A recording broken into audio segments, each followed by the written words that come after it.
Good evening, everyone. Andy Moss here, tradingadventures.com, with a quick recap of the day's action. And what a Monday. Second Monday in a row, we've had a large gap down followed by a really substantial rally.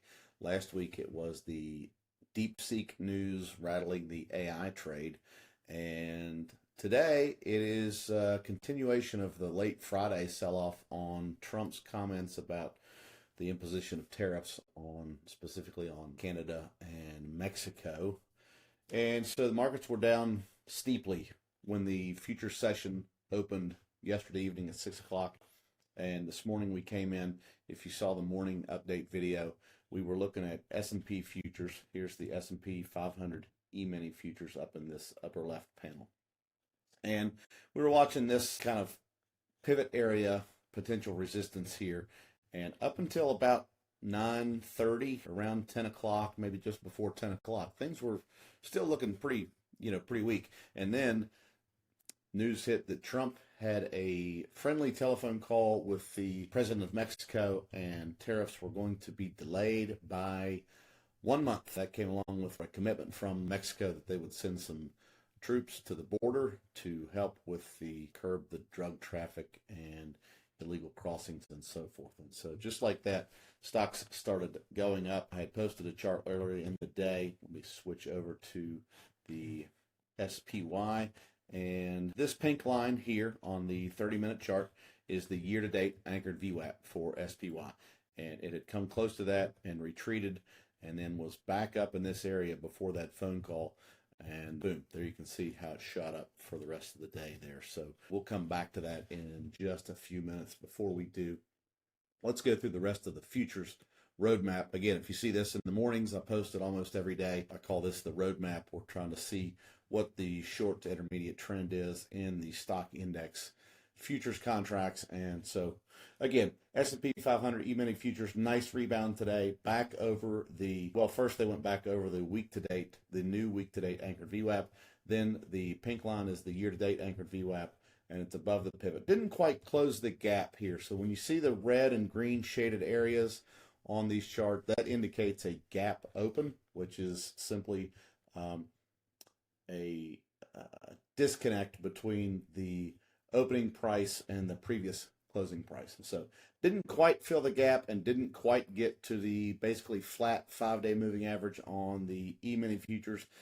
Over here on the NASDAQ 100 E-mini futures, you can see kind of the same story. Just barely missed closing the gap and bumping up against this slightly rising 5-day moving average here. So this is going to be an area we want to watch going into tomorrow and for the rest of the week. I'll switch over to the ETF versions of this chart in just a minute so you have some more relatable price points. But down here, we've got the Russell 2000. Year-to-date anchored VWAP here is kind of keeping a lid on things along with help from this pivot area. And then the Dow futures did actually close the gap, came back a little bit and chopping around here a little bit. Looks like they probably want to make a run at the 5-day moving average as well.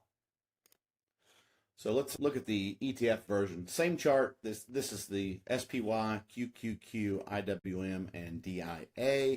The big price points you're probably more familiar with, and the time frame is a 65-minute chart instead of a 1-hour time frame, though. So again, I post one or the other of these charts about every morning. I do use them interchangeably, and the price action is basically the same. The price points are a little different. So SPY post market 599.27. You can see the 5-day moving average up here at 602.90, so very close by there. This anchored VWAP I didn't have on the other. This is from the January 13th low, and this came into play a little bit. You see it traded around either side of that. It was almost perfect resistance here on the IWM and sent things back down to test this.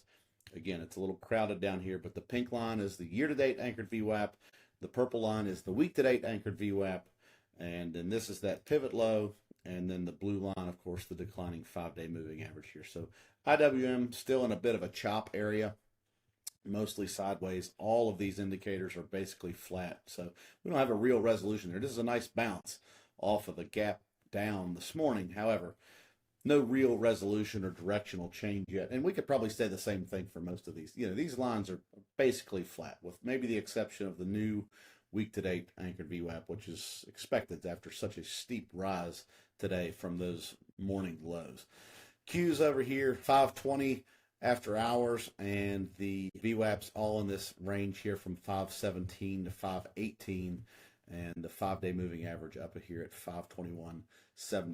So still some congestion. Again, nice bounce, no real resolution. We'll have to see. Last week, the bounce came up, it came back a little bit, and then we rose pretty solidly throughout the rest of the week. Do we get that again? Who knows? It's a very similar week. We've got some economic data. We've got a lot of earnings reports coming up. And we just had Palantir after the close. They announced really good results. I'll just show you. Here's Palantir. Here's where the report came out. Boom, 83 up to 97. And, who knows? Maybe it wants to hit that $100 mark up here. The results are being very well received.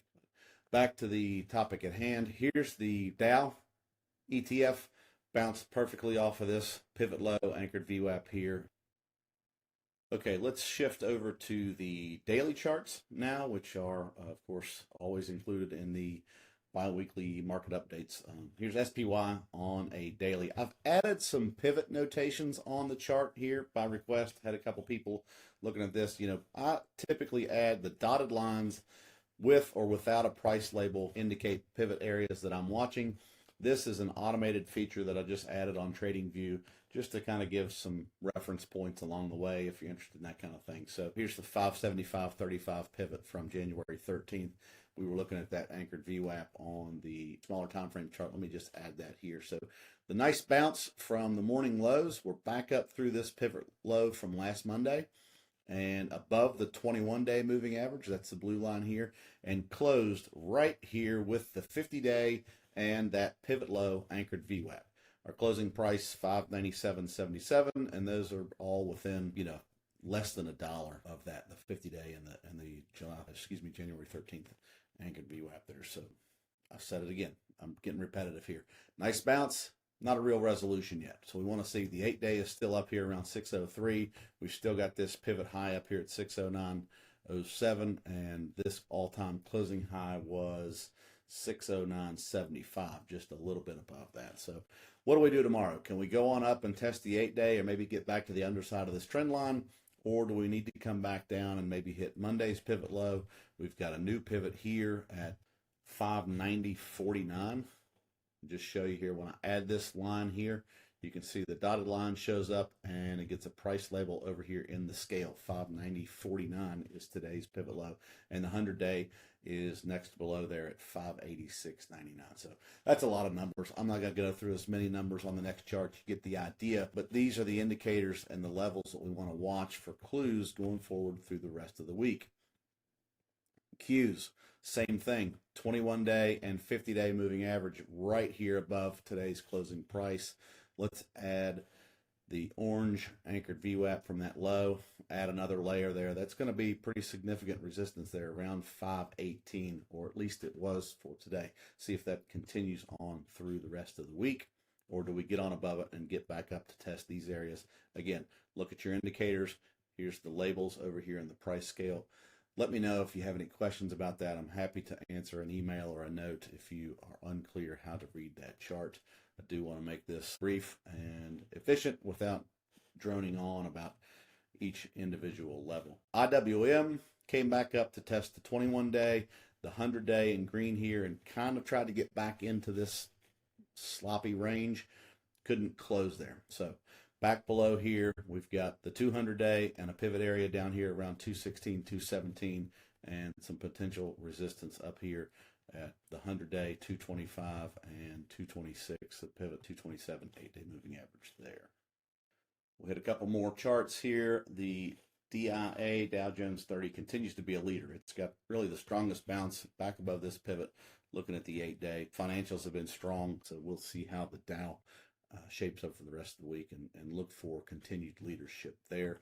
Another chart I pointed out this morning was the dollar. That's something we watch very closely for its relationship with stocks, usually an inverse relationship, not always, but it's that headwind, tailwind story. And as the dollar was going up on the tariff news, stocks were going down. So it gave the corresponding move lower to test its 21-day moving average from above.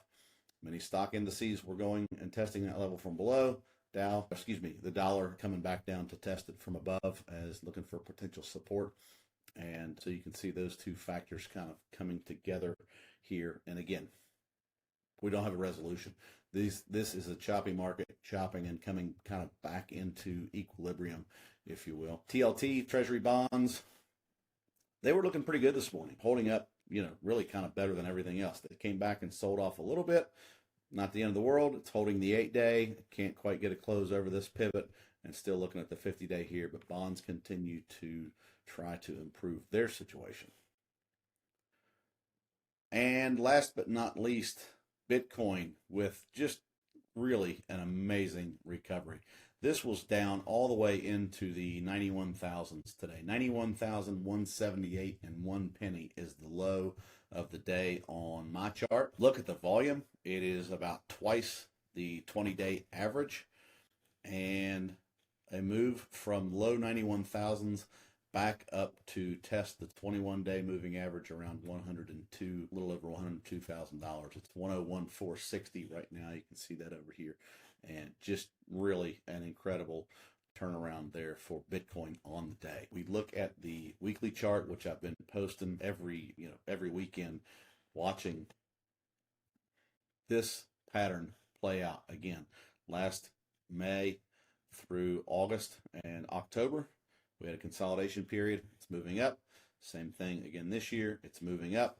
This one led to another intermediate consolidation here in January and early February. Same thing happening again here. It's made a couple of attempts and couldn't go, but if and when it does get and stay above this, call it 108, 109 area, that's $108,000 to $109,000 per Bitcoin, then we could be well on the way to this next Fibonacci extension level. That is one possible target on a move higher, followed by the measured move, which could take it up to near 180,000. So maybe that comes later on in the year.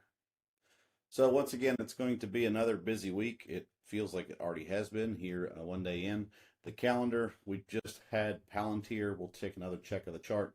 NXPI also reported this evening. Tomorrow evening are a couple of big names: Google, AMD, AMGN.